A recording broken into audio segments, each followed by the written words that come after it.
y que me alegra que estén por acá. La licenciada Londi, pues ya veo que está por ahí también, ya también lista y dispuesta. Entonces, para empezar la clase de hoy, como siempre hemos mantenido el problema de los estudiantes. Ahorita, por ejemplo, hay 23 estudiantes. Como siempre, no se acercan todos o a veces se salen también, solo entran y salen, solo para querer demostrar que efectivamente ellos sí vinieron y estuvieron en clase. Pero bueno, a ver si eso no se dificulta el problema, ¿verdad? Porque ya le digo, sí es bastante problema y algunos se molestan precisamente eso. Entonces, bueno, pues, ¿qué le vamos a hacer? ¿Qué hacemos, licenciada Londi y a la Rosa? ¿Qué hacemos en esos casos? Pues, buenas tardes a todos. Buenas tardes, doctor. Pues eso he estado yo revisando. Ahora, pues, estoy tomando nota en el sistema. Nos envía la asistencia de todos los alumnos. Hay unos que solo entran 23 segundos. Entonces, ahí vamos a ver igual, pues, la constancia, la participación de los alumnos. Vamos a ir tomando en cuenta para ver cómo les va en su parcial y poder tomar nota de eso. Porque sí, yo les inculco que se conecten, que anoten y que no es solo de conectarse, también de participar y que enciendan su cámara, porque como que usted estuviera hablando con solo las pantallas, se ve mal eso, es mala educación. Yo sé que es difícil, pero pues sí, ahí a una alumna el martes le envié porque ella diciéndome que de 2:15 a 4:45, algunos quieren entrar a las 2:30, 3:15, yo creo que no es la forma, pues si van a recibir la cátedra tiene que ser completo el periodo, no solo por entrar, por pensar que eso se les va a tomar asistencia, no que me estoy basando en el tiempo que están en la cátedra, doctor. Bueno, está bien pues, pero bueno, ya han escuchado ustedes y ya ven aquí, como le digo, ahorita solo tenemos 23 personas agregadas al curso. Hay algunas pantallas que no se han encendido. Uy, chica, ese Diego Balín, qué sala la que tiene, Dios mío. Algún día voy a ser como Diego, con una sala así. Bien. Bueno, entonces vamos a continuar y entonces vamos a solicitar pues que efectivamente pongamos la diapositiva en la que más o menos nos quedamos en la clase del día martes para poder continuar con la clase que nos corresponde. Siempre haciendo pues un poco de repaso de lo que fue lo último que vimos para poder sintonizarnos de la mejor manera y poder nuevamente retomar los temas que estamos desarrollando. Como ya lo he dicho, son cuestiones de carácter general, la cual estamos visualizando, ¿verdad? Que la cual tenemos aquí presentes y que efectivamente son generalidades en cuanto al proceso penal. Y obviamente hablar de los distintos procesos con el que se cuenta, pues, o que históricamente se ha establecido, porque siempre tiene que haber un procedimiento para poder sancionar a alguien. O sea, todos tienen un procedimiento y todos tienen, cualquier asociación o cualquier grupo tiene un procedimiento que agotar para poder cumplir con las sanciones que establece la institución y que pueda efectivamente dársela todas las oportunidades a la persona.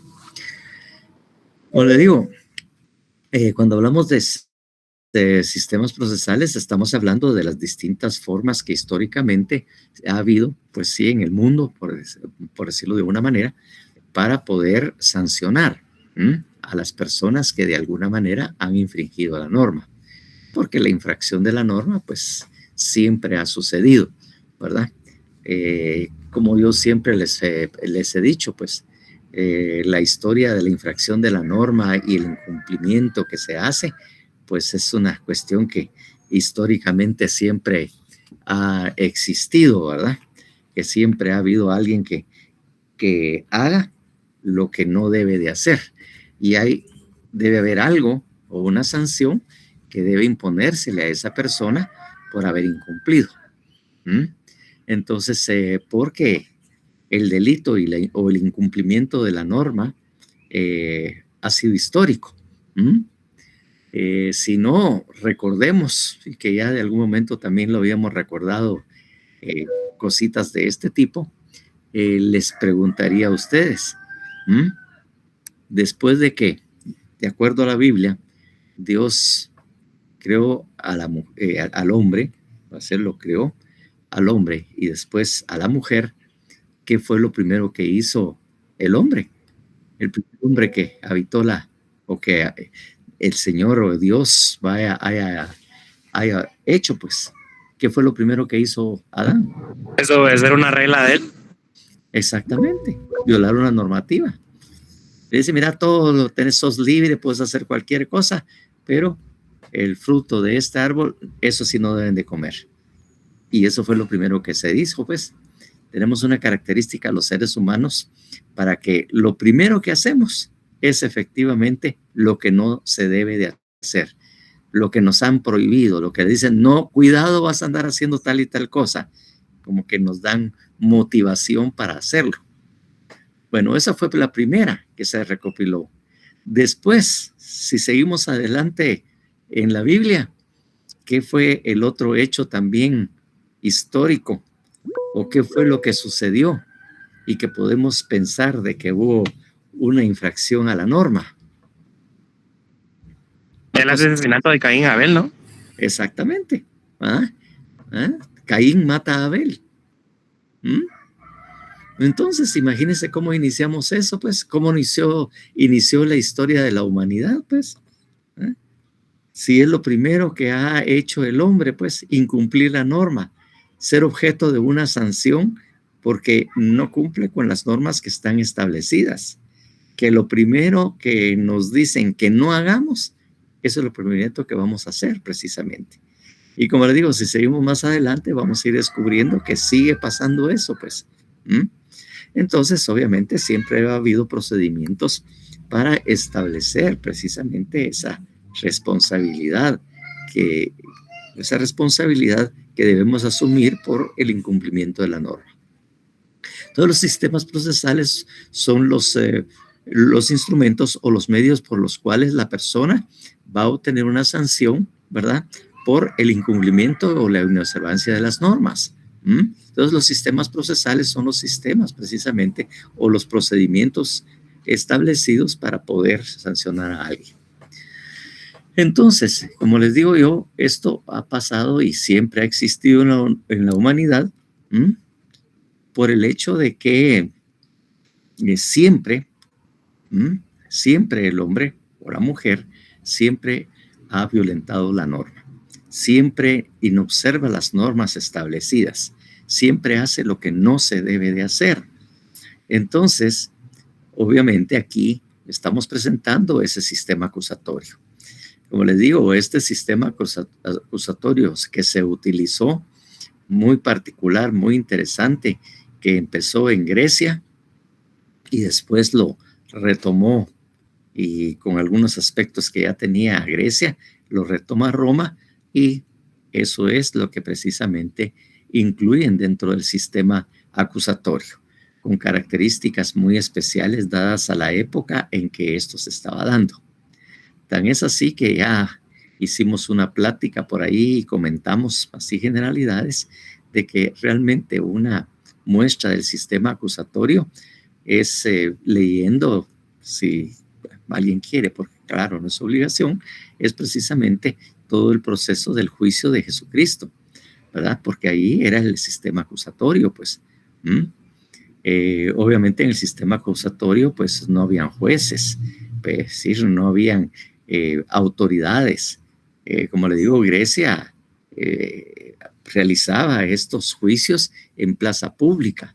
No habían jueces, sino que los jueces o los que actuaban o que decidían si la persona era inocente o culpable o si efectivamente había violado la norma, eran los ancianos, las personas que estaban en esa plaza pública o en ese parque, pues. Ellos son los que lo decidían. Y obviamente, así en plaza pública, se paraba a alguien y decía, mire, señores, en este caso, fíjese que tenemos un problema. Este señor hizo tal y tal y tal cosa, violentó esto y hasta ahí prácticamente planteaban cuál había sido el problema o cuál era el problema que querían que se conociera precisamente en la plaza pública. Entonces, ahí mismo también empezaron a surgir los abogados, las personas que de alguna manera asistían a las personas que estaban siendo, como quien dice, afectadas y a la vez a las personas que necesitaban una defensa. Entonces ahí estaban los advocatus, a con quién abocar o a quién acudir en caso que nosotros teníamos un problema.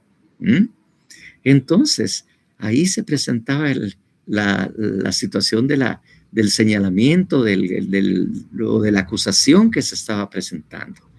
Ahí se presentaban los testigos o las pruebas que se tenían, ¿verdad? A la vista de todas las personas que estaban ahí. Que cualquiera puede decir, ahí estaban todos de chute abriendo la boca, pues sí, podría ser. Pero eso era lo que precisamente sucedía en ese momento. Y obviamente después de que el otro también, el acusado o el sindicado también hablara, también podía presentar sus pruebas, argumentar y decir lo que quisiera o hacerlo a que lo hiciera su abogado o la persona a quien lo auxiliaba o lo ayudaba. Entonces, ahí, después de que se agotara todo el procedimiento de la presentación de esto, entonces se ponía y se preguntaba a los ancianos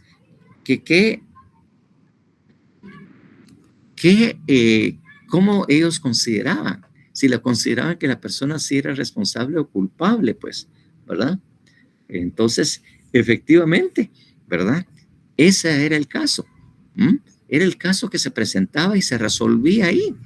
Y se cumplía, de alguna manera, de acuerdo a lo que en esa época se hacía, se cumplía con lo que había precisamente resuelto. Entonces, cuando hablamos de advocatus, ¿verdad?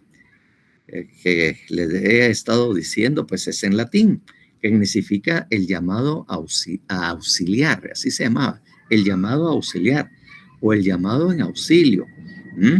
Es el término que se utilizaba para poder plantear al abogado.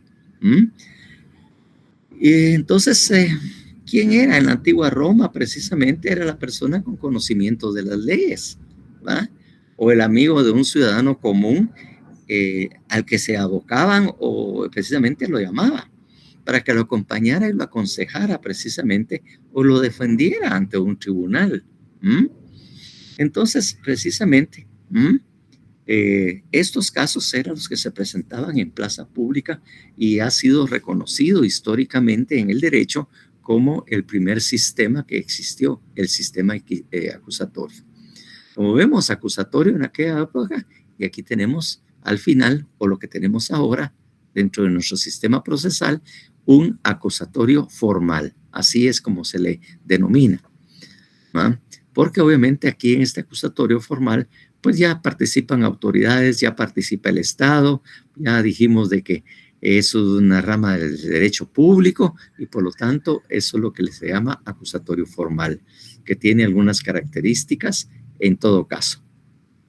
Y como le digo, hay algunos sistemas procesales que todavía, recordando el sistema acusatorio en donde era el pueblo el que determinaba precisamente si la persona era culpable o inocente o a quién le daban la razón, el sistema anglosajón, o sea, el sistema creó el sistema de jurados.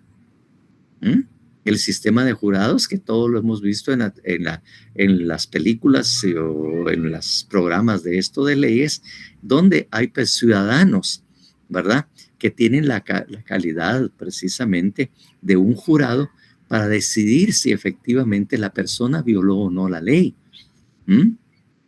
Porque eso no lo decide un juez en el sistema anglosajón.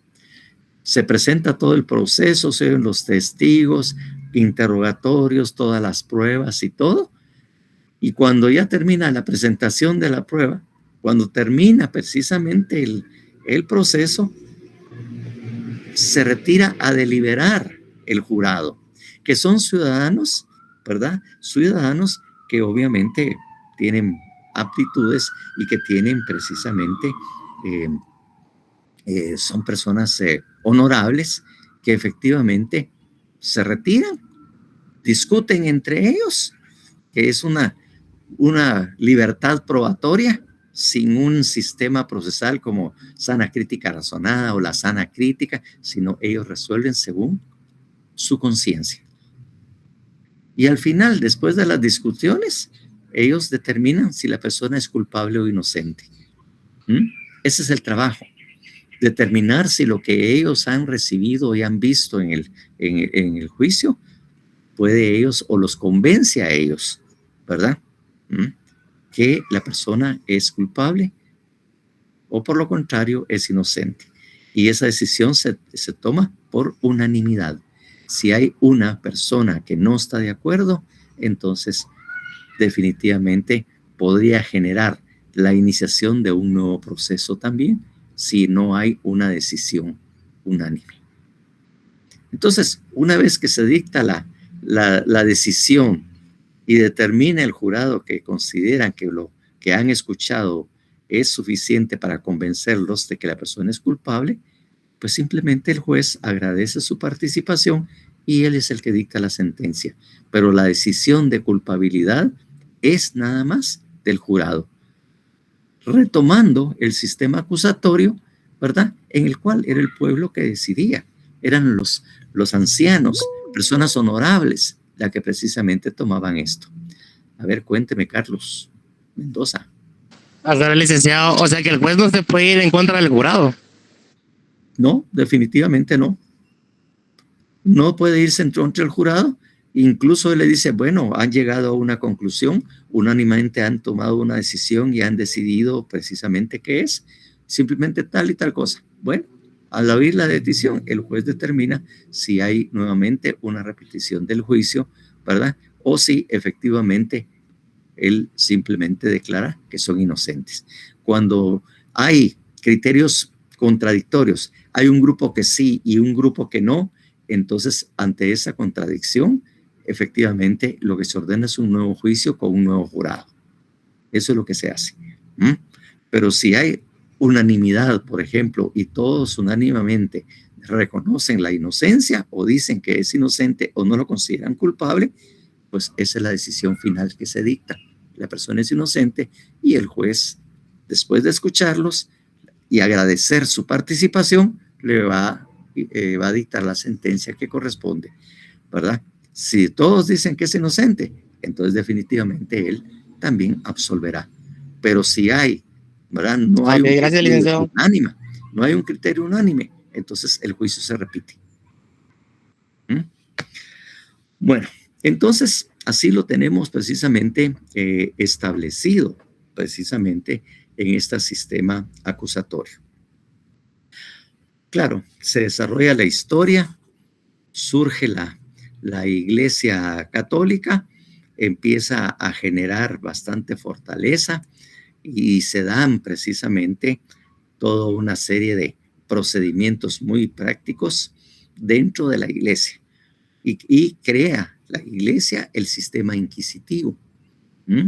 El sistema inquisitivo fue creado precisamente por la Iglesia y precisamente el sistema inició como una forma de sancionar precisamente la herejía a las personas que eran herejes.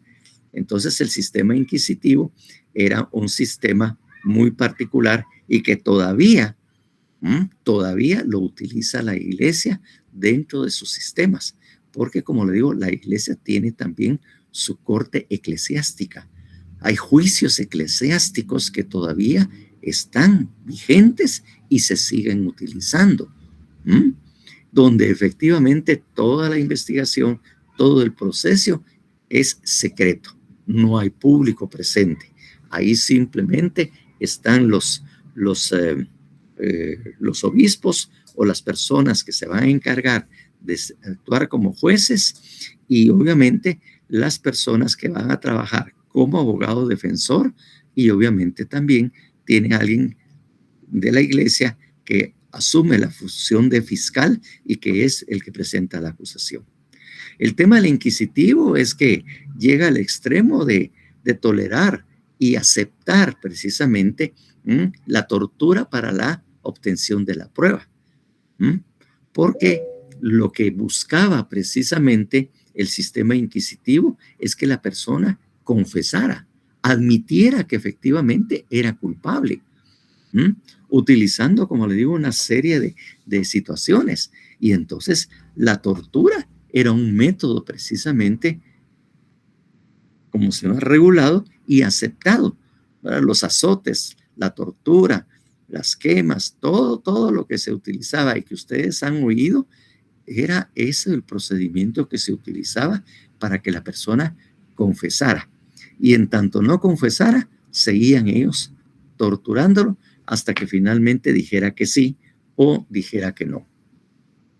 Claro, los cuestionamientos también eran varios, pero dice, pero si alguien está siendo torturado y no aguanta y dice sí solamente porque ya no aguanta más que lo estén torturando, que lo estén golpeando, y porque habían herramientas muy adecuadas, además del azote, que había una serie de, para hacerle hasta quebrar hasta los huesos o dislocarle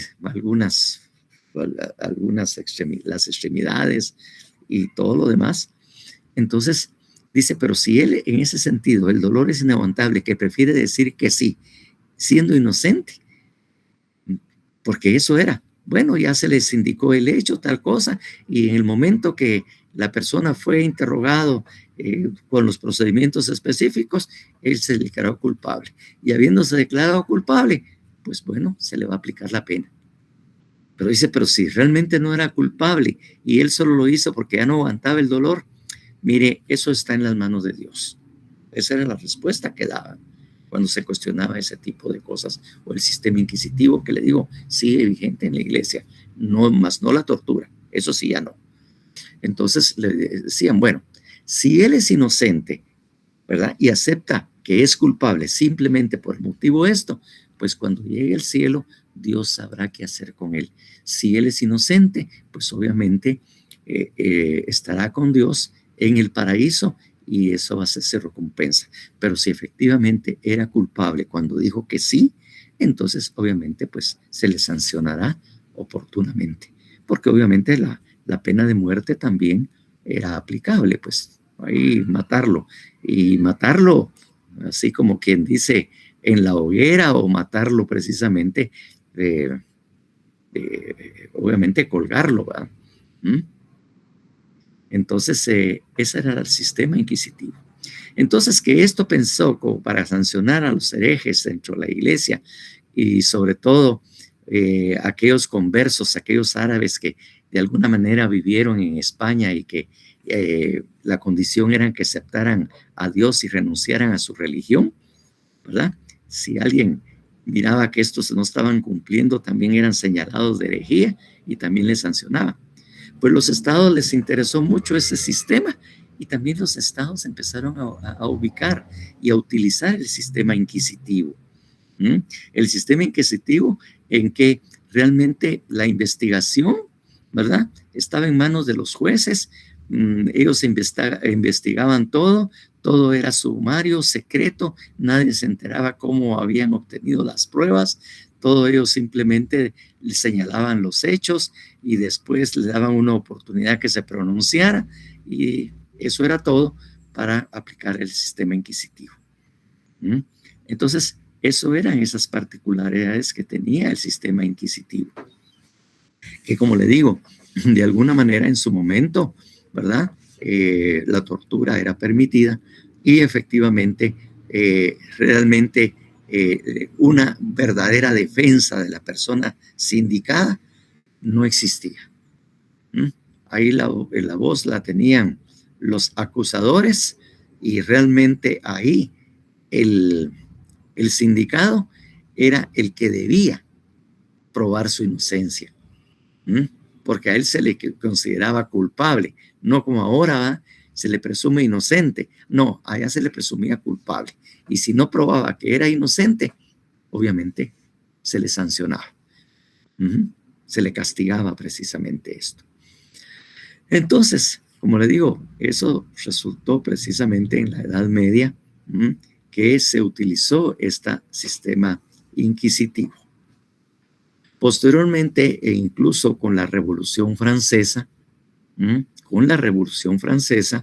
en donde ya se hablaron de los derechos de las personas, los derechos individuales, que fue lo que generó precisamente la Revolución Francesa, una serie de derechos en que obviamente la persona o el individuo era respetado. Entonces, bajo esa normativa, se creó el sistema mixto francés. Se creó, como les digo, el sistema mixto francés porque tomó aspectos del sistema acusatorio y aspectos del sistema inquisitivo. Es decir, había una parte que era eminentemente privada. Había una parte que le llamaban de sumarial o secreta, en donde el juez era el que asumía el rol de o tenía el papel de investigador. El juez ahí investigaba. La investigación estaba a cargo del juez. Sí, había abogado defensor, pero toda esa primera parte era sumaria secreta. O sea, las pruebas se obtenían y no se sabía ni qué forma la obtenían, pero ellos la tenían. Posteriormente, de esa parte sumarial, supuestamente había una parte que era pública. Y la parte pública es cuando ya participaban precisamente, ¿verdad? Los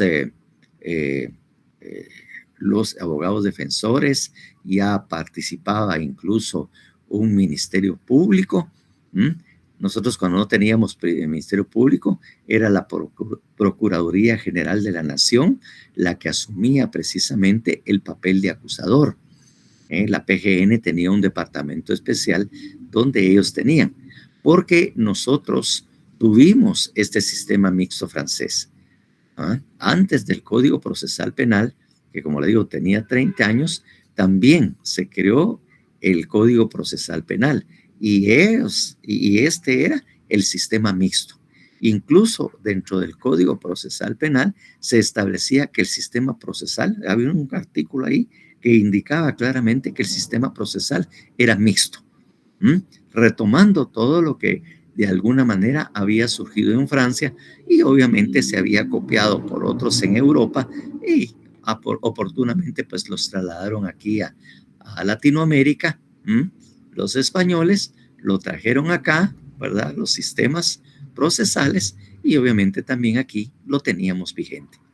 Es más, yo le diré que cuando yo empecé a estudiar, pues era el sistema mixto que había.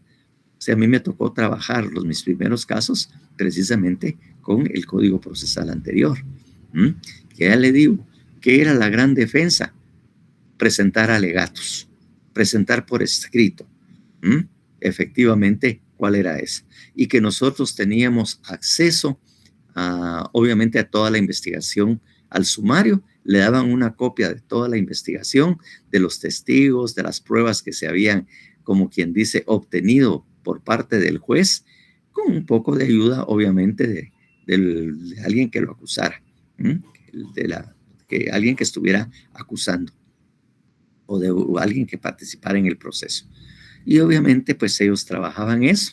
Y entonces cuando porque en esa época también en el bufete popular, nosotros llevamos casos, porque no había una defensa pública penal, no había pública penal. E incluso en algunos casos aceptaban, ¿verdad? Porque el mismo código establecía que también el abogado defensor era opcional. Era una opción, no una obligación. O sea, de alguna manera la defensa estaba debilitada. ¿Mm?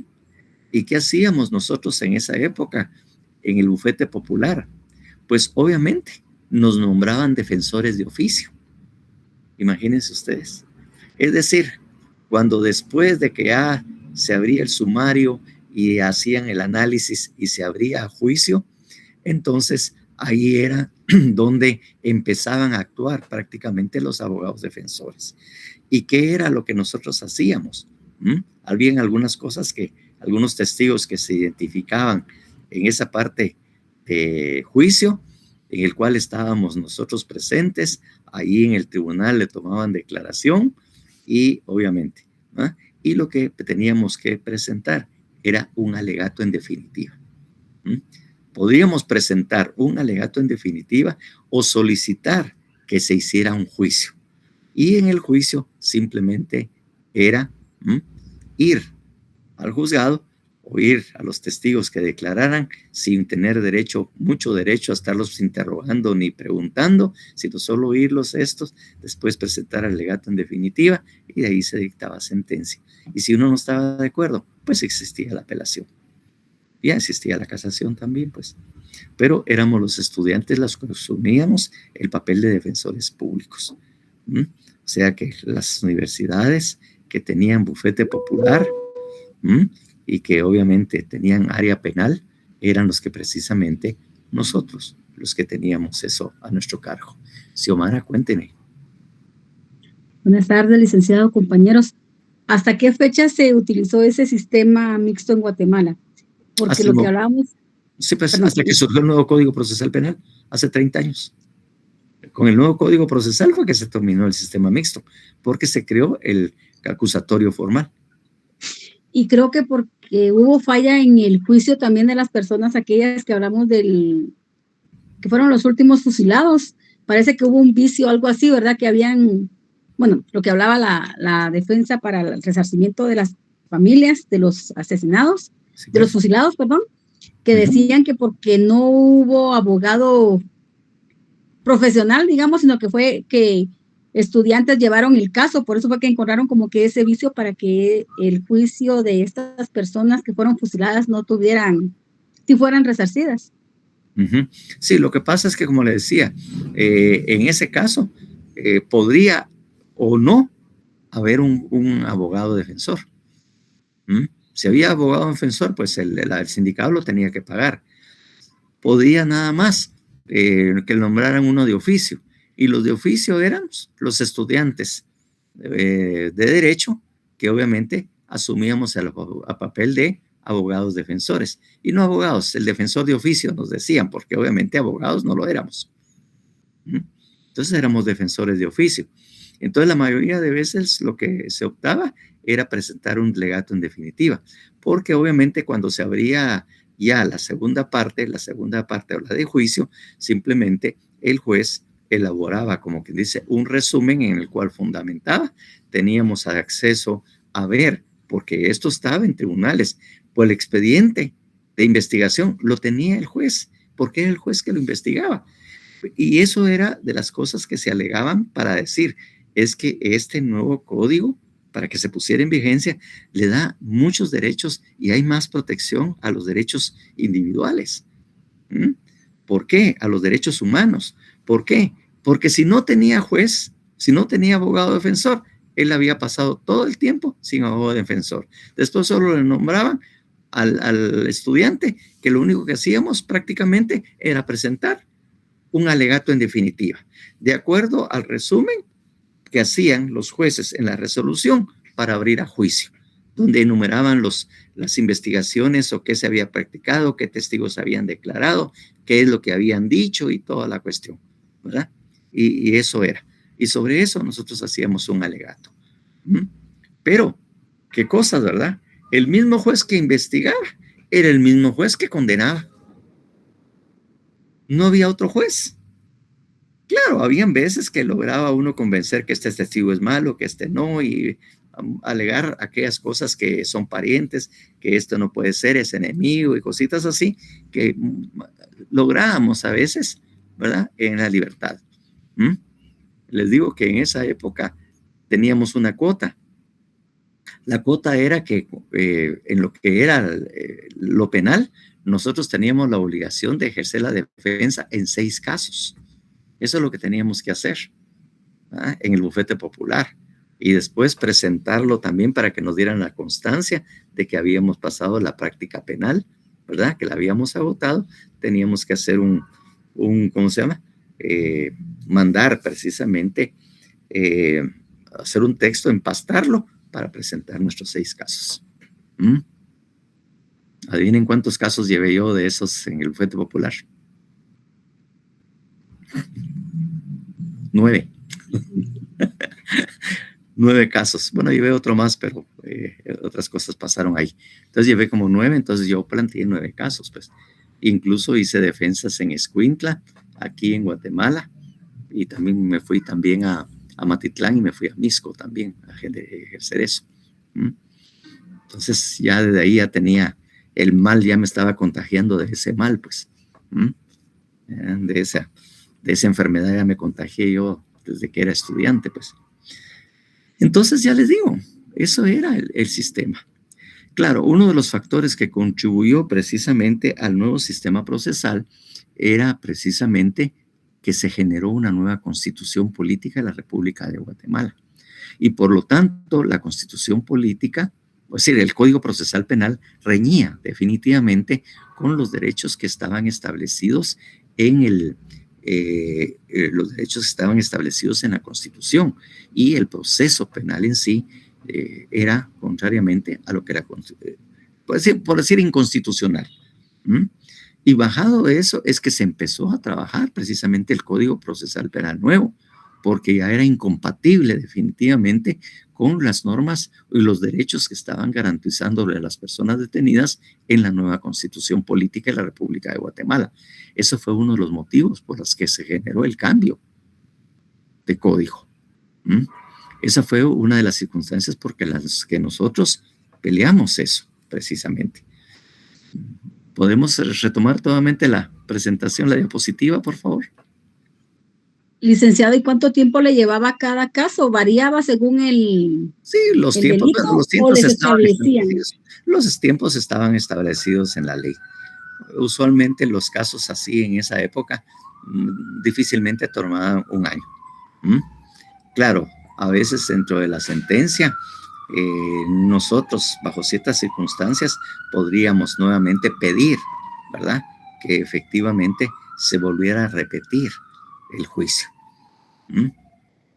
excluyendo algunas cosas o realizando algunas cosas cuando habían ciertos errores, ¿verdad? Pero usualmente eso.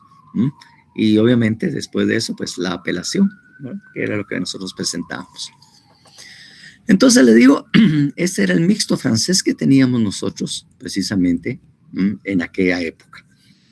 Eso era precisamente que cuando lo recuerdo, digo yo, cómo pudo haber pasado tanto, pero bueno, era la época, no había, pues sí, otra opción precisamente, no teníamos otro sistema para poder,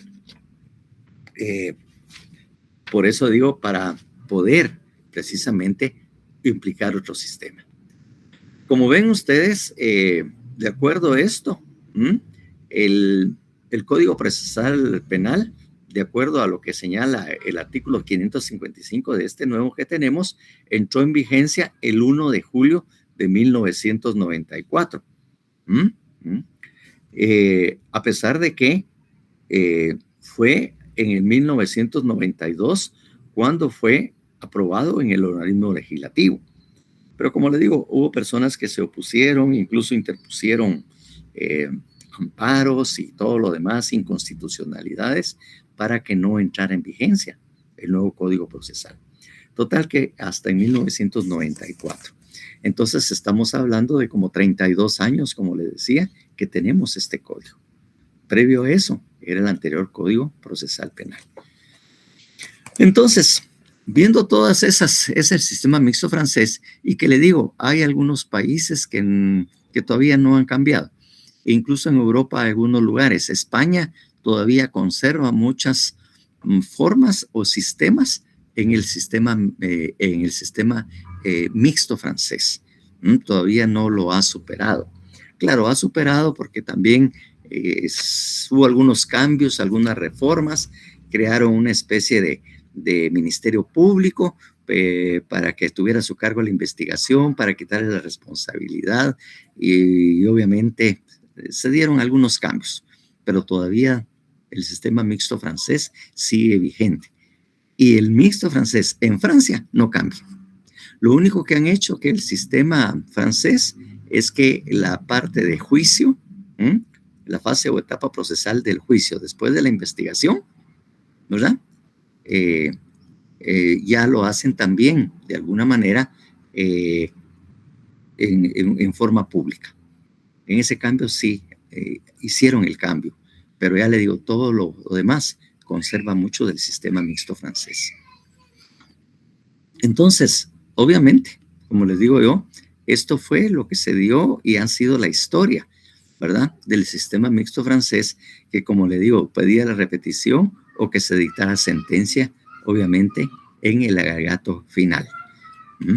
Y obviamente la PGN, que en ese momentito actuaba como acusador en esta fase, pues ellos usualmente pedían que se le condenara y que se le aplicara X cantidad de prisión por escrito. Nada más. ¿Leo? En la fase sumaria, pues uno podía ir al Ministerio Público si ya estaba nombrado como abogado, ¿verdad? Y obviamente pues podía participar. Pero si no, lo normal es que nosotros actuáramos después de la etapa sumaria o de investigación, ¿verdad? Ese era el momento en que nosotros nos tocaba participar. Entonces, a partir de esto se cambió precisamente como ven ustedes, en 1994, ya les digo, tenemos 32 años de estar a esto, y se generó un sistema acusatorio formal. Decimos un acusatorio formal porque obviamente el proceso penal es público. El proceso penal es público y pueden participar incluso en las audiencias. En las audiencias puede estar. Cualquier persona tiene derecho a estar en la sala de juicios. En la sala de juicios puede estar cualquier persona. Entonces, esto prácticamente hace que haya participación, obviamente ciudadana, en el proceso, que de alguna manera, sirve como un medio de control para ver que efectivamente se cumpla, ¿verdad? Se cumpla con todas las garantías que debe de tener precisamente el ciudadano. Entonces, puede efectivamente estar presentes en todo caso, ¿verdad? Todos pueden acudir a la audiencia para que miren efectivamente qué es lo que está pasando. Entonces,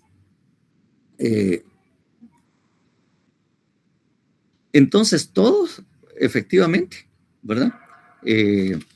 Todo efectivamente, como le digo, está abierto para que haya fiscalización.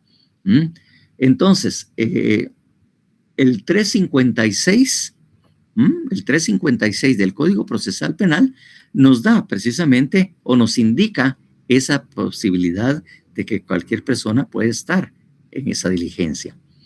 Sobre todo en lo debate principalmente, pero también en las otras. En una primera declaración puede haber público, pues también puede haber. Miremos el 356. José Manuel. Artículo 356, publicidad.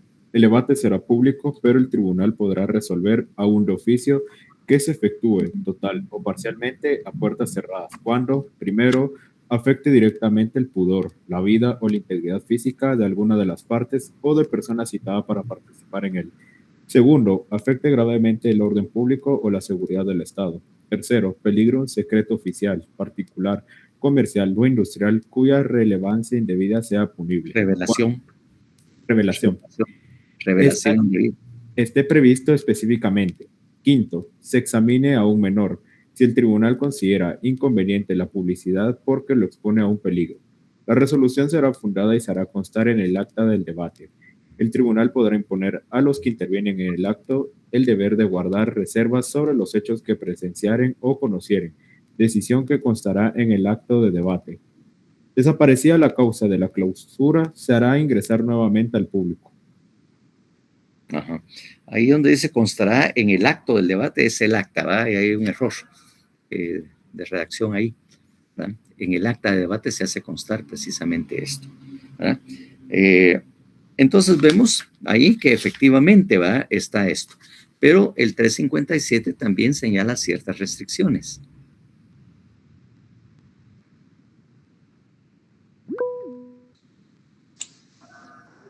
A ver. Sí, artículo 357. Restricciones al acceso. Se negará el acceso de los menores de 16 años, no acompañados por un mayor que responda por su conducta, o a cualquier persona que se presente en forma incompatible con la seriedad de la audiencia. El presidente del tribunal podrá limitar el ingreso del público a una cantidad determinada de personas, según las posibilidades de la sala de audiencia. Bueno, entonces ahí tenemos precisamente, ¿verdad? Podemos precisamente determinar en qué se considera que también, ¿verdad?, es público, precisamente porque hay participación de los ciudadanos en el proceso. En cambio, obviamente, en el sistema anterior mixto francés, los únicos que tenían era acceso los abogados defensores, la PGN, obviamente los jueces y los fiscales, ¿verdad? Entonces sí, los abogados, porque todo era, como quien dice, secreto, ¿verdad? Las audiencias para oír a testigos, por ejemplo, en los tribunales, era también, obviamente, se excluía la participación de cualquier persona. Así era como estaba. En cambio, en este sistema acusatorio, todas las audiencias son públicas y podrán comparecer. Claro, la verdad es que en los casos grandes o en los casos en que haya mucha gente, el problema a veces es el espacio, que no entra la gente porque son salas bastante pequeñas. Son pocos los que pueden entrar precisamente a cumplirse con esa posibilidad o ese derecho que tienen de participar. Y cuando son casos que obviamente son de alto impacto, el problema es que también las salas no están acorde. Son pocas las salas que efectivamente tienen espacio o cabida para una buena cantidad de gente. La mayoría son pequeñas. Entonces, como les digo, esto es lo que se dio precisamente y son los sistemas que efectivamente se dan. Y como les digo, ya es acusatorio formal porque obviamente ahí sí hay, en el acusatorio original, no había participación de funcionarios o empleado público o instituciones del Estado. Y en este caso, ¿verdad? Así lo hay, porque está el fiscal, está el juez, están la PGN si el caso así lo requiere, o a veces está la SAT si eso es una cuestión de impuestos. En fin, hay varias personas, obviamente, que pueden participar y algunas son parte precisamente del Estado.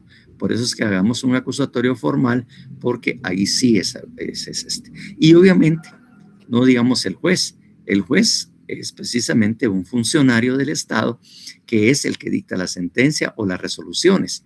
En tanto que allá, pues probablemente la decisión estaba en manos del pueblo. Ellos son los que decidían efectivamente si iba a pasar eso o no. Entonces, esos son los sistemas procesales que existían en aquella época. De repente no sé si por ahí creo que tenemos un documento donde también habla de algunos de estos sistemas y sus características que de repente si lo encuentro por ahí, pues se los trasladaremos por la vía correspondiente. Entonces, esos eran los sistemas procesales. Como le digo, históricamente siempre ha habido formas o medios por los cuales se puede aplicar precisamente las sanciones o penas que establece no solo el sistema judicial, sino los procedimientos para sancionar a alguna persona. Siempre hay un procedimiento administrativo, hay procedimientos muy específicos para todas las actividades. Como le digo, la iglesia tiene sus tribunales eclesiásticos, tiene también esa especialidad, ¿verdad? Que precisamente son procesales, pero son precisamente la iglesia la que maneja esto. Claro, es un poco más abierto, porque ahora ya hay un sistema un poco más abierto en la iglesia, porque a veces se pueden nombrar, ¿no? O ya tienen de alguna manera nombrados abogados defensores del proceso eclesiástico. Perdone, licenciado, que le interrumpa. Va a querer que le siga publicando las diapositivas porque es que hubo un problema con el internet, por eso se borró. O sea, se borró la siguiente. Porque la siguiente, ¿cuál era? La que teníamos. Ok. ¿Cuál era la siguiente que teníamos? Si todavía es que se puede utilizar. Acusatorio.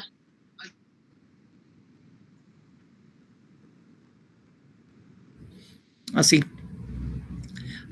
Sí, aquí de alguna manera, como le digo, aquella fue referencia. Ahí vamos ya específicamente a hablar de cada uno. O sea, aquí solo allá en aquello, solo hicimos una referencia general, precisamente esto, ¿verdad? Entonces, sí, vamos a continuar con esto, ¿verdad?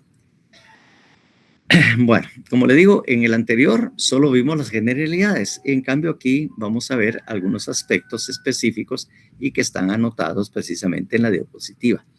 Por favor, alguien que lea esa diapositiva.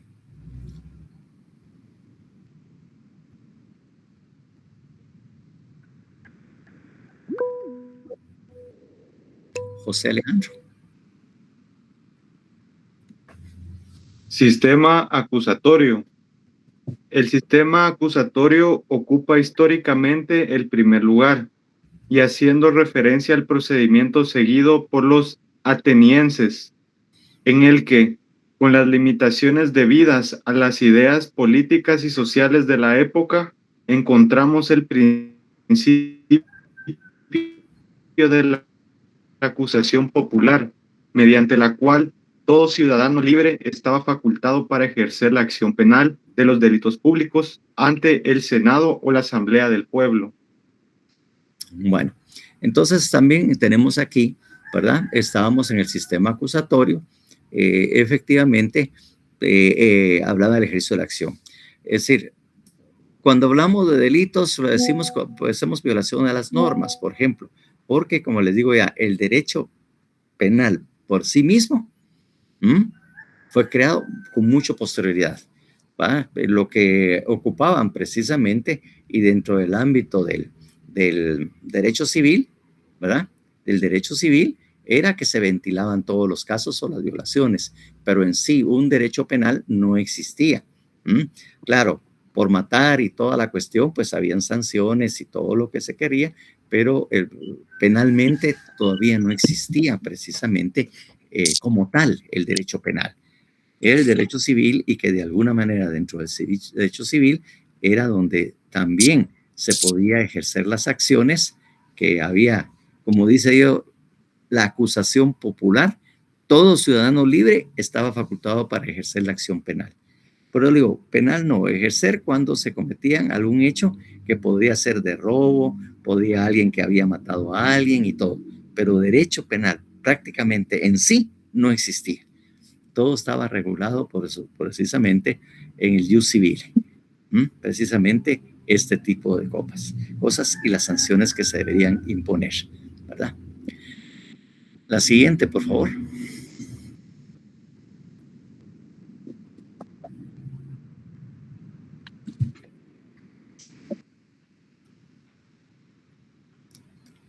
Por favor, ¿alguien que lo lea?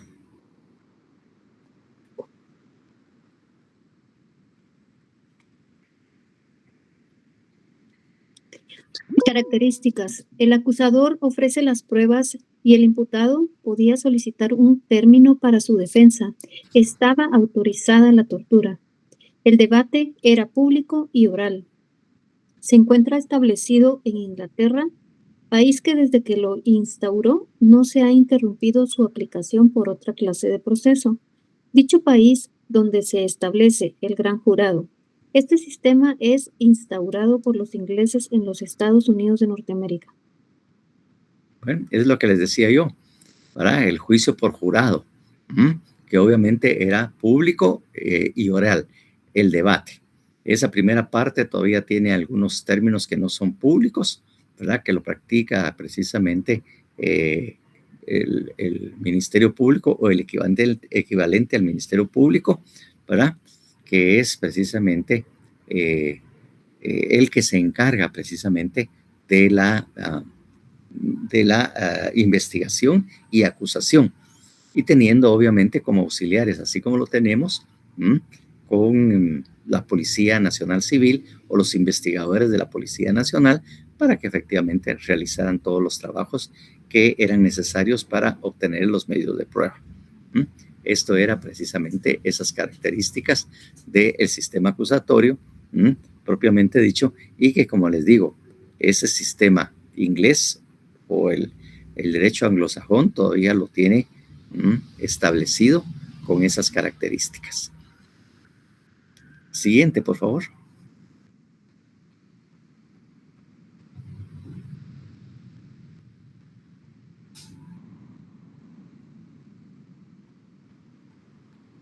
Aquí hay características del sistema acusatorio. Entonces, por favor.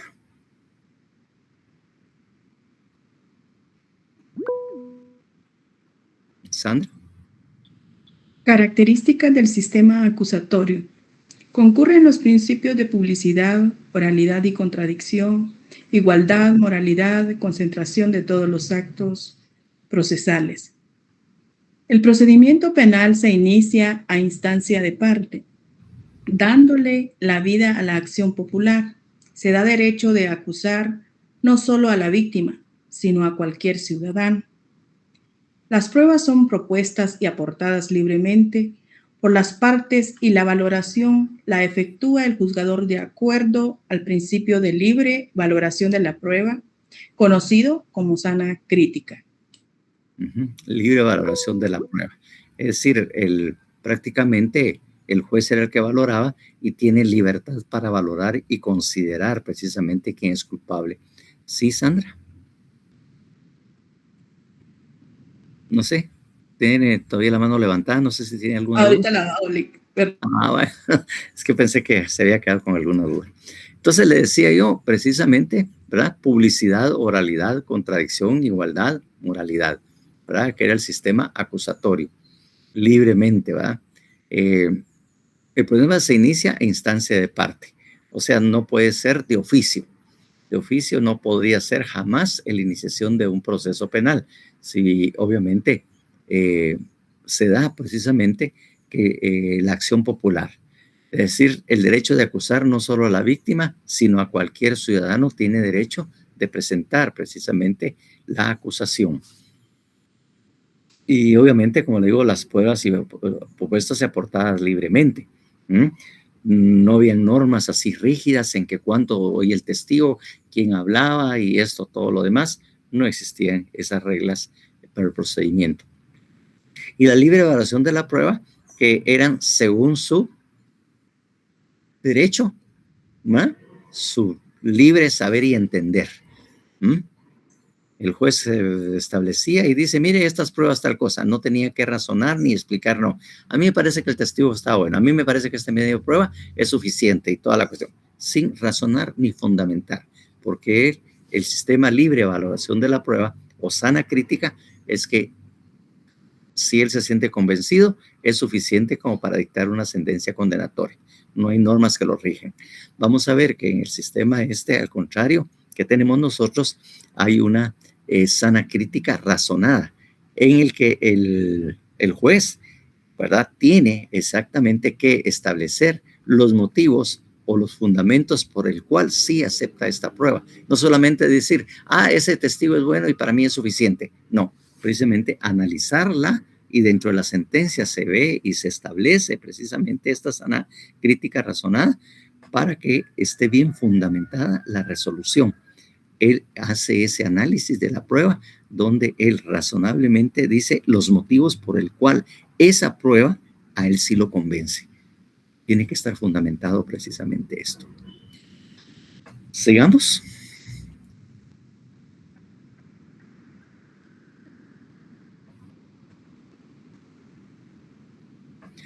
Bien, por favor.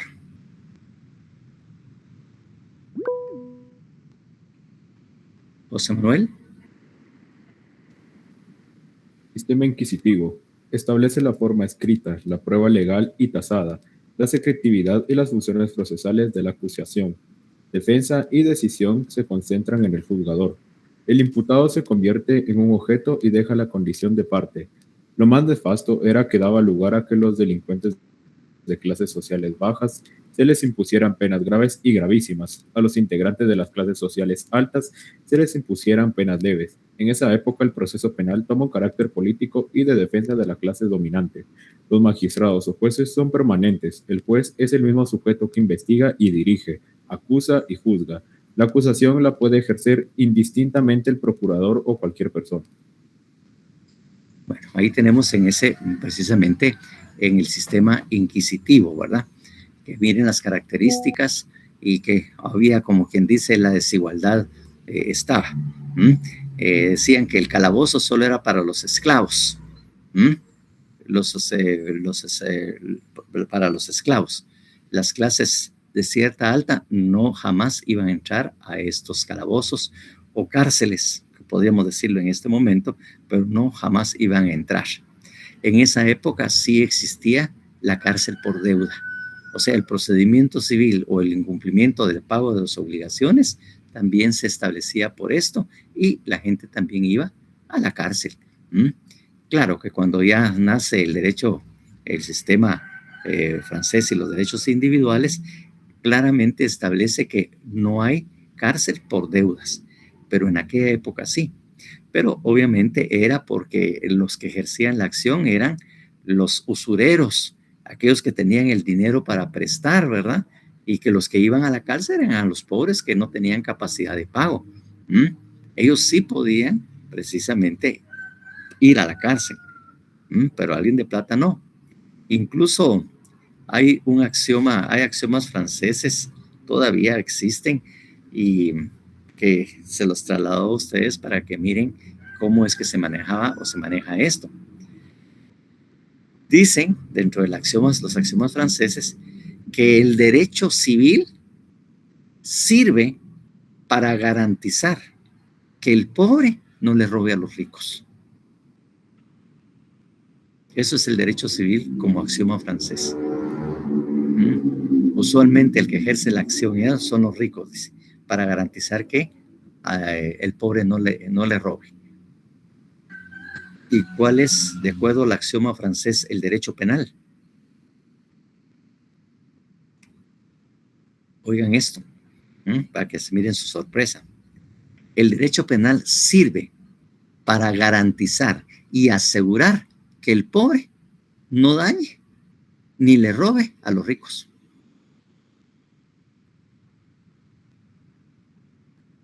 Entonces, si se ponen fríamente a analizar y ustedes ven las cosas, dice, parece que sí. Suena así. Suena efectivamente así, ¿va? Derecho civil garantiza que el pobre no le roba al rico. Y el otro es que, cuidado, me roban a mí o me hacen algo porque ahí tengo el derecho penal. Entonces, obviamente, si vemos esos axiomas franceses y leemos lo que está ahí, ¿verdad? Delincuentes de clases sociales bajas se les impusiera penas graves y gravísimas, y a los integrantes de las clases sociales altas se les impusieran penas leves. No es posible que ellos nunca ni siquiera fueran a un calabozo o estuvieran detenidos. Nunca. ¿No? Muy fácilmente eso sucedía dentro del sistema inquisitivo. Como les decía yo, el mismo juez inicia en el juzgado de paz y después se iba al juzgado de primera instancia, y el juzgado de paz era todo. El juzgado de primera instancia era todo. A todo lo tenía él a su cargo. Entonces, no había realmente imparcialidad, porque él había investigado, él tenía un criterio ya formado, y con ese criterio, que si él pensaba que eran culpables, no iba a cambiar en el momento de dictar la sentencia, pues, ¿verdad? Y como dice ahí, los magistrados o jueces, el juez es el mismo sujeto que investiga, dirige, acusa y juzga. Incluso habían algunos jueces, porque yo los oí hablar en aquella época. Si realmente decía, nosotros tenemos que investigar, nosotros tenemos que saber si la persona es culpable, tenemos que generar la investigación y todo. Y a veces dice, nosotros somos los que encontramos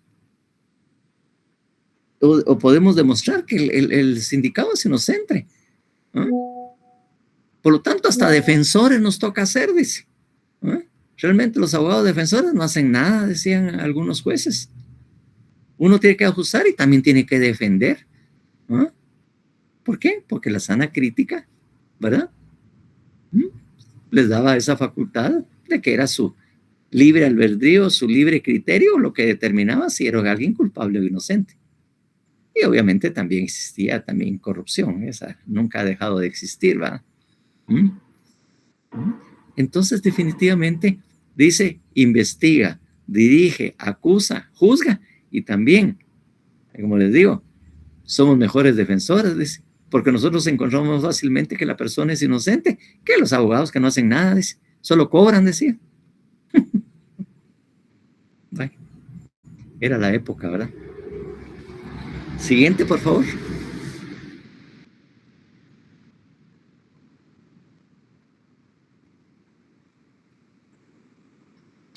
Por favor.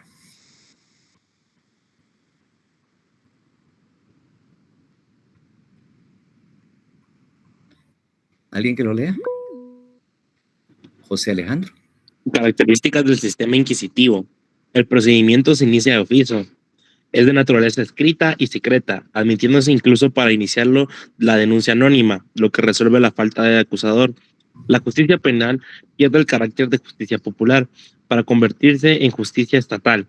Por respecto a la prueba, el juzgador elegía a su criterio las más convenientes, prevaleciendo el uso del tormento, el cual era utilizado comúnmente para obtener la confesión.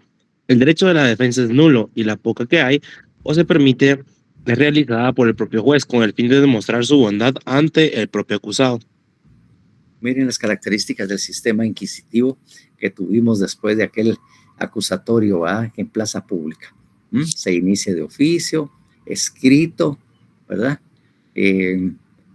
Denuncias anónimas también se podía presentar. Pierde el carácter de justicia popular, porque él decía, el sistema acusatorio, pues en plaza pública, y obviamente cualquiera podía realmente denunciar o señalar un hecho, cualquier ciudadano, y obviamente todo cae en manos del Estado. La prueba, dice, el juzgado elegía a su criterio las más convenientes, prevaleciendo el uso del tormento en el sistema inquisitivo. El uso del tormento es la tortura, ¿verdad? Es el equivalente que decía, podían ordenar que se torturara. Y obviamente cuando ya el otro decía que sí, lo hacían constar en un acta que la persona había precisamente se había declarado culpable, había aceptado los hechos, y con base a esa aceptación, ¿verdad? Con esa aceptación y la confesión que había hecho, obviamente se le condenaba. Si incluso todavía el Código Procesal Penal sí establecía esas normas, porque la prueba, como le decía yo, era tasada en el sistema que teníamos en el Código Penal anterior. El mismo código decía, si tal declaración, la declaración de testigos, si se hacen conforme las normas y tal cosa, la persona se da con lugar y esa servirá y fundamentará una sentencia condenatoria. Entonces, así era como ya automáticamente decía cómo valorar la prueba de los testigos, para que le quitaran el criterio dentro del sistema inquisitivo y en el sistema mixto francés ya no fuera lo que el juez quisiera, sino que lo que la ley dijera. Así era como se establecía precisamente en el sistema que más adelante vamos a ver. Realmente en la ley estaba establecido qué ley. Incluso, como le digo, todavía en ese código que teníamos anteriormente, decía, la confesión lisa y llana, del sindicado produce en plena prueba y se dictará sentencia. La confesión de la persona, ¿verdad? De algunos aspectos, no lisa y llana, se considera como semiplena prueba. Así era como establecía. Claro, cuando viene el nuevo código, la nueva constitución, y obviamente posteriormente el nuevo código procesal, la constitución ya prohíbe la confesión para declarar a una persona culpable, ¿verdad? Que la confesión no produce prueba. Entonces, ¿por qué? Porque anteriormente el inquisitivo acomodía el lugar. El otro decía, levantaban un acta y simplemente le presentaban el acta a los jueces y decían, ya confesó, ya dijo que sí. Ah, ya dijo que sí. Ah, bueno, perfecto, culpable. Que si lo habían torturado, si le había dolido, que lo matan. Eso no les importaba a los jueces. Fíjense ustedes. Pero como le digo, cuando de eso, realmente la confesión no produce prueba. En la nueva constitución y obviamente en el Código Procesal Penal. Pero anteriormente, la Constitución, en el sistema que tuvimos mixto francés, les importaba poco. Que sí era plena prueba.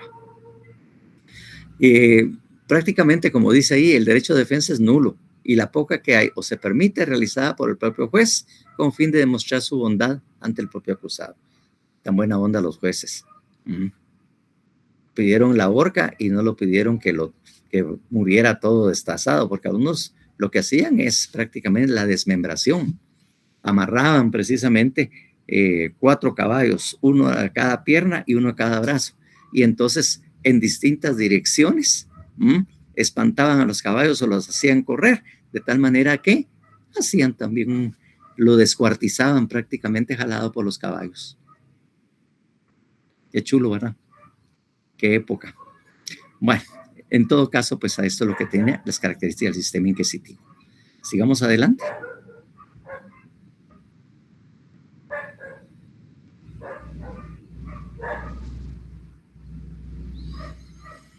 Bueno, entonces, por favor, alguien.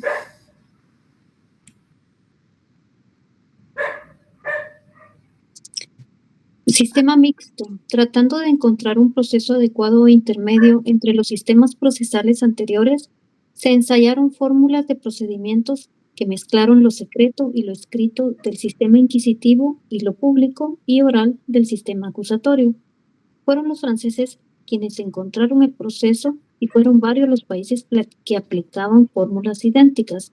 Tales son los casos de Costa Rica, Argentina y varios países europeos. Con esa conciliación, como es natural, se persigue buscar la manera de que no se sacrifique un principio en favor de otro. Dentro del sistema procesal mixto se combinan los caracteres del acusatorio y del inquisitivo para garantizar de ese modo en forma equitativa los derechos de la acusación y la defensa. Como le digo, pues precisamente, como les dice ahí, fue obviamente el sistema mixto, ¿verdad? Que obviamente en principio, como le digo, era en Francia, a raíz precisamente de la Revolución Francesa que se inició, ¿verdad? Que ahí dice, ¿verdad? Que encontraron en este proceso.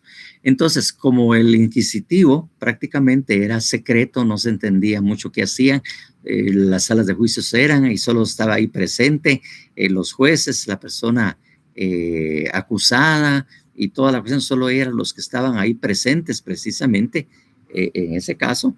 Entonces era todo secreto y sumario. Y en el sistema mixto, esa primera investigación sumaria o fase o etapa sumaria o investigación también era secreta y solo estaba a cargo de los jueces. Ya en la otra parte, cuando era precisamente la etapa de juicio, entonces ahí ya se convertía en público, pero todo era por escrito, no habían audiencias. Incluso en algún momento en El Salvador, en su código procesal, cuando generaron el sistema mixto francés, decían que ellos ya estaban avanzados precisamente en lo que era el proceso, porque obviamente el juicio, ¿verdad? Ellos lo tenían regulado para que fuera oral y público. Es decir, claro, siempre a petición de las partes o en ciertos casos, obviamente decía, ya nosotros tenemos juicio público, ¿verdad? Ya tenemos un juicio debate que es de carácter público. Por lo tanto, nosotros ya tenemos mucho más avanzado, ¿verdad? Porque decían que era parecido al sistema norteamericano. Pero qué cosa, ¿verdad? Bueno, le digo, y cuando preguntábamos por eso, ¿y qué hacen? ¿Verdad? Yo pregunté así, ¿qué era? Se iniciaba el juicio público, así como que hicieron los norteamericanos, ¿y qué era lo que hacían? Solo llegar a audiencias para ir a leer los medios de prueba que se habían obtenido durante la fase sumaria. Es decir, venía alguien o el secretario o algo así, mire, fíjese que este testigo declaró y se ponía a leer solamente lo que había sucedido en la fase sumaria. Ese para ellos era el juicio público que se hacía y cómo era que ellos estaban reavanzados, que eran mucho más democráticos y tenían un mejor proceso. Puchica, digo, qué emocionante, ¿verdad? Un juicio público de esa manera. Entonces, le digo, por eso es que le llamaban el sistema mixto, que fue bastante utilizado porque trataban de incorporar de alguna manera esos derechos individuales que habían surgido con la Revolución Francesa. Recuérdense que después de la Revolución Francesa, definitivamente, posteriormente, ¿verdad? Se crearon también los derechos humanos, pero con base precisamente a esos derechos individuales que tenían los franceses, así como fue como empezó, ¿verdad?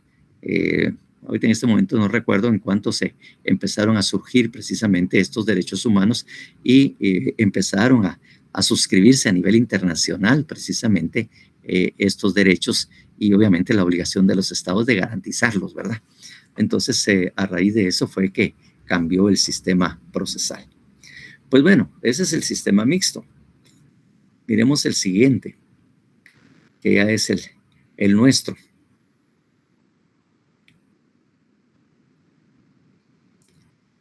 Bueno, aquí están las características. Por favor.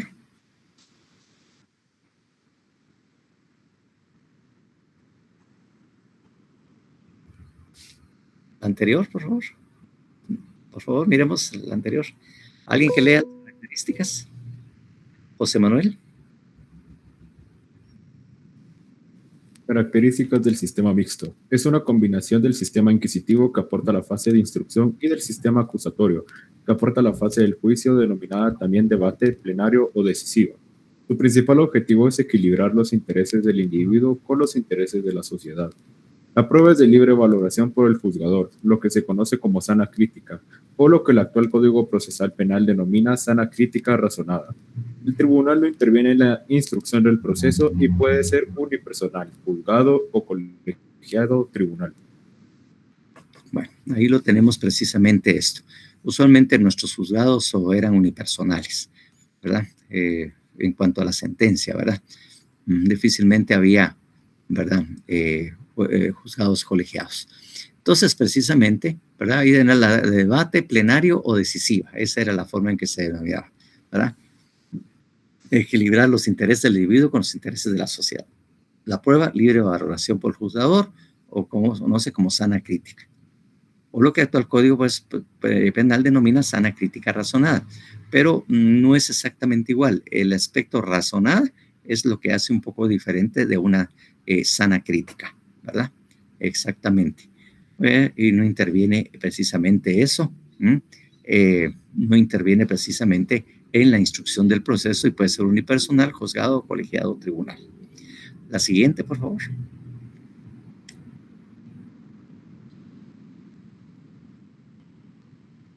Que vamos a ver cómo es o qué caracteriza a lo nuestro ahora.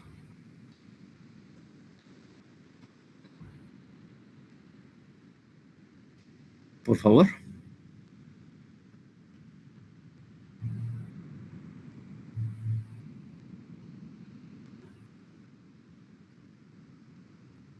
Sistema vigente en nuestro país.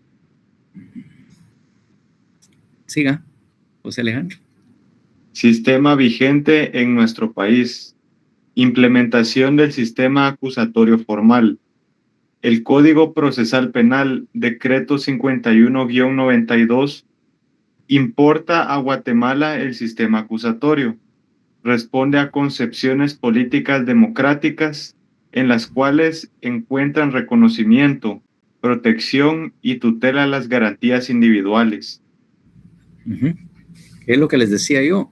La nueva Constitución Política de la República de Guatemala creaba una serie de normas y condiciones, porque como ven, esos primeros artículos que ya de alguna manera ustedes también vieron y todo, contempla una serie de derechos para la persona acusada o procesada o dentro del proceso que no tenía precisamente ese antiguo o anterior Código Procesal Penal, que era el sistema mixto francés. Y entonces, obviamente, había incompatibilidad, había muchas contradicciones de carácter constitucional y como norma superior, precisamente, teníamos que respetar y doblegarnos a lo que la Constitución señalaba. Ahí es donde nace precisamente la necesidad del cambio del Código Procesal Penal, porque le digo, cambia la Constitución y lo primero que se va son las leyes penales para hacerlos compatibles si es que hay un cambio en cuanto a los derechos o ciertas garantías que la misma Constitución establece. Efectivamente, eso tiene que pasar. Siguiente.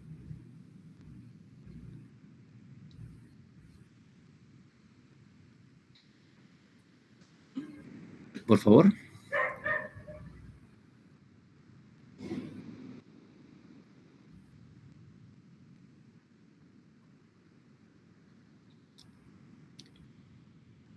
¿Alguien que lo lea? Sandra. Características. Se caracteriza por la separación de las funciones de investigar y juzgar, con lo que el órgano jurisdiccional no está vinculado a las pretensiones concretas del querellante o de la sociedad representada por el Ministerio Público. Coloca al imputado en igualdad de derechos con la parte acusadora.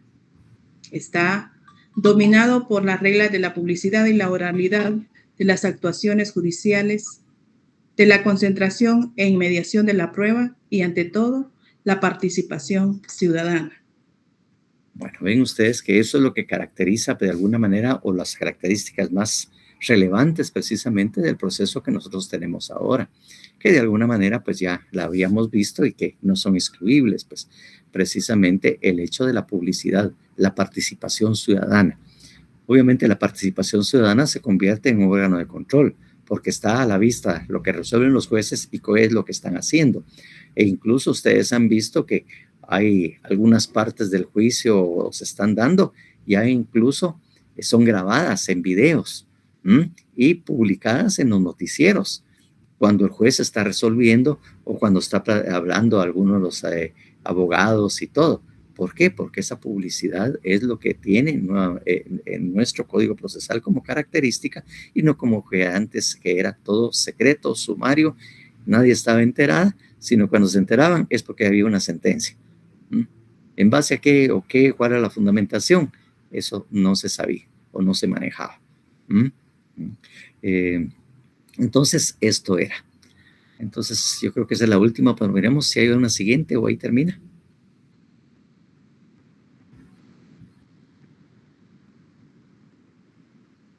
Bueno, ahí lo tenemos precisamente todo lo que teníamos que hablar hasta este momento de las características generales del proceso. Como ven, es un proceso histórico bastante grande en donde tuvo que prevalecer incluso los derechos de las personas para que tuviéramos un código procesal y un proceso penal como el que nosotros tenemos en este momento, porque con eso pues terminamos la presentación y todo esto. Entonces, con esta primera parte pues ya la hemos concluido.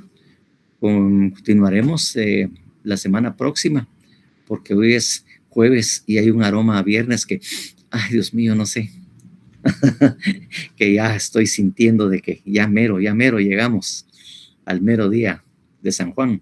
Bueno, entonces no sé si hay alguna duda. Como le digo, estas son generalidades. Poco a poco pues vamos a ir adentrándonos y obviamente profundizando en los temas que en carácter general estamos o vimos precisamente en esta primera presentación. Si no hay dudas, pues muchísimas gracias por su atención y contarles que llegamos a 28 presentes, ¿verdad? 28 alumnos presentes aquí está terminando en este momento, ¿verdad? Antes teníamos 27 y ahora tenemos 28. Puchica, mire qué gentío, pues, ya ni caben. Bueno, muchísimas gracias. Si no hay preguntas, pues pasen buena tarde.